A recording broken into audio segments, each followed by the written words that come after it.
1. Origins and transmission. Origin theories. Asian roots. Most historical evidence points to an origin in Central or Eastern Asia. The bacterium Yersinia pestis may have circulated in wild rodent populations for centuries before mutating into a strain that could infect humans. Some research even suggests that the pathogen was present in Europe as early as 3000 BC, though the devastating pandemic we know as the Black Death began in the mid-14th century. Trade routes and the Silk Road. The extensive trade networks of the time, especially along the Silk Road, provided the perfect pathway for the disease. Merchants, travelers, and armies moving across Asia, the Middle East, and Europe facilitated the rapid spread of the plague. Ships returning from the Black Sea region carried infected rats and fleas, which helped introduce the disease into European port cities. Transmission mechanisms, fleas and rats.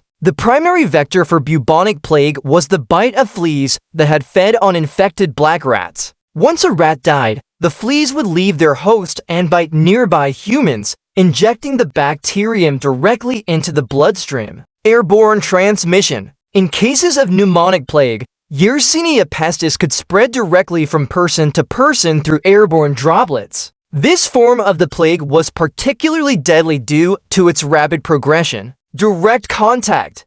There is evidence suggesting that direct contact with infected tissues during handling of corpses or the care of sick individuals could also transmit the bacterium too. The course of the pandemic. Timeline 1347. The pandemic is generally believed to have entered Europe in October 1347 when ships arrived at the Sicilian port of Messina. These vessels, coming from regions in the Black Sea, carried both the disease and its rat flea vectors. 1348. The plague spread rapidly throughout the Mediterranean region, reaching major cities such as Genoa, Venice, Marseille, and later, inland cities like Florence and Rome. By mid-1348, reports indicate that large populations were succumbing to the disease. 1349 to 1351. The epidemic continued to devastate communities across Europe. Some regions experienced multiple waves, and entire villages or urban quarters were wiped out. The disease eventually subsided by 1351, though recurrent outbreaks would occur in subsequent decades. Epidemic waves. The initial outbreak was so rapid and lethal that it became known as the Great Mortality. Later, recurring waves of plague hit Europe periodically over the next few centuries, each with varying intensity. 3. Clinical manifestations. Types of plague. Bubonic plague. Symptoms.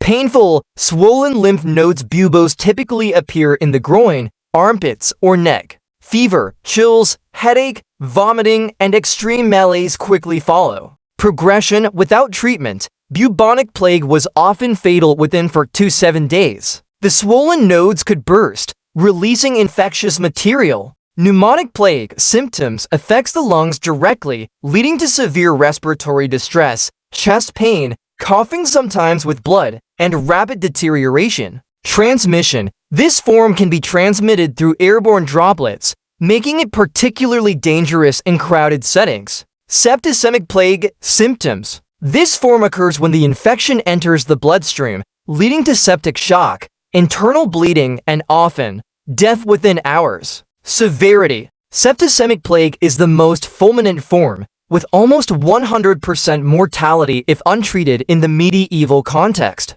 4. Medieval medical response and treatments. Lack of scientific knowledge, mysticism, and superstition. At the time, the cause of the plague was not understood. Many believed it was divine punishment for sin or the result of miasma's bad air. This led to practices intended to appease divine wrath, such as processions, flagellant movements, and public penance. Ineffective medical treatments, bloodletting, and boil lancing. These methods, based on the humoral theory of medicine, were common but ultimately ineffective. They sometimes worsened a patient's condition. Herbal remedies, aromatic herbs, spices, vinegar, and rosewater were used in attempts to purify the air or cleanse the body. Quarantine. Some of the earliest public health measures emerged during this time. Ships were held in isolation. The term quarantine originates from the Italian word quaranta, meaning 40, referring to the 40-day isolation period. Although rudimentary, these measures helped slow the spread in some cases. 5. Social, economic, and cultural impact. Population decline. The rapid and massive loss of life estimates suggest up to 1/3 or even more of Europe's population perished led to dramatic demographic changes. Entire towns and rural areas were depopulated, and the labor shortage that followed had profound economic effects. Economic shifts, labor market changes. With fewer workers available, surviving laborers found their bargaining power significantly increased. Wages rose, and the feudal system began to unravel as serfs demanded better conditions or moved to cities in search of work. Agricultural and urban transformation.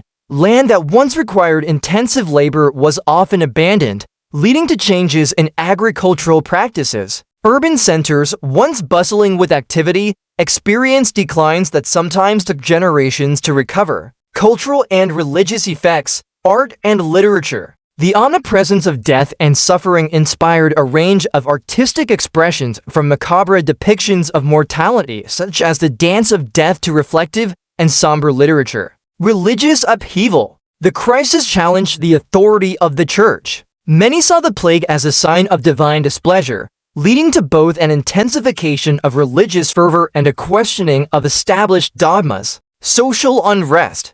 In some regions, the blame for the disease was cast on minority groups, notably Jewish communities, leading to pogroms and widespread persecution. 6. Long-term consequences and legacy. Public health innovations. The need to control and contain such a devastating outbreak spurred the early development of public health measures, including the establishment of quarantine practices and improved sanitary regulations. Genetic and evolutionary impact. Recent studies on skeletal remains have revealed that the Black Death may have acted as a selective force on the human genome. Individuals with certain genetic traits that offered resistance to Yersinia pestis were more likely to survive, potentially altering the genetic makeup of European populations. Societal transformation. The dramatic reduction in population contributed to the end of the medieval feudal system, paving the way for the rise of modern nation-states and the eventual onset of the Renaissance.